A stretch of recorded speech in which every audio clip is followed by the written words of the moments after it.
পুরুষ মানুষকে নিয়ে একটি লাইন বলি।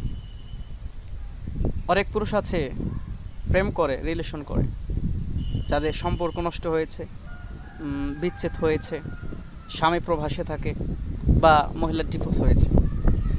ওই মেয়েকে আশ্বাস দেয়, আমি তোমাকে নেব, তোমাকে ভালোবাসি, তোমার সাথে সংসার করব। আচ্ছা, পুরুষ যারা আছে বুকে হাত দিয়ে বলেন তো, এই গল্পটা যখন তার সাথে করেন, আপনি কি তাকে জীবনসঙ্গী হিসেবে এই গল্পটা দিচ্ছেন, কথা দিচ্ছেন, নাকি তাকে ভোগ করার জন্য? যদি 100 পুরুষ এই কথা দেয়, তার 100 পুরুষই তাকে ভোগ করার জন্য দিচ্ছে। কিন্তু ওই নারী তো বুঝতেছে না, ওই নারী তো বুঝতেছে আমি এক জায়গা থেকে চলে আসছি, এখন একজন যদি আমাকে জীবনসঙ্গী হিসেবে নেয়, তাহলে তো আমি অনেকটা বেঁচে গেলাম, মুক্ত হয়ে গেলাম, পরিবারের বোঝা থেকে বেঁচে গেলাম। কিন্তু এটা তো সম্ভব না। তাকে ভোগ করতেছে শারীরিকভাবে। যখন তার ভোগের চাহিদা শেষ, তার যৌবন যতদিন আছে ততদিন তার পিছনে থাকবে। যখন বিবাহ করার জন্য কথা উঠবে, তখন ওই পুরুষ পিছন কেটে যাবে, তখন আর তার সাথে থাকবে না।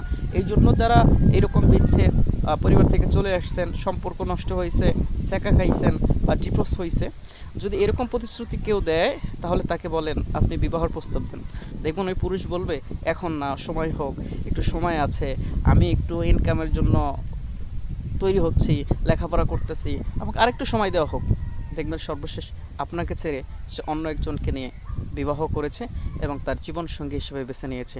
আপনাকে করেছে ভোগ, আপনি বুঝেননি, বুঝবেন, কিন্তু সর্বশেষ আপনি আবারও কষ্টের ভিতরে পড়ে যাবেন।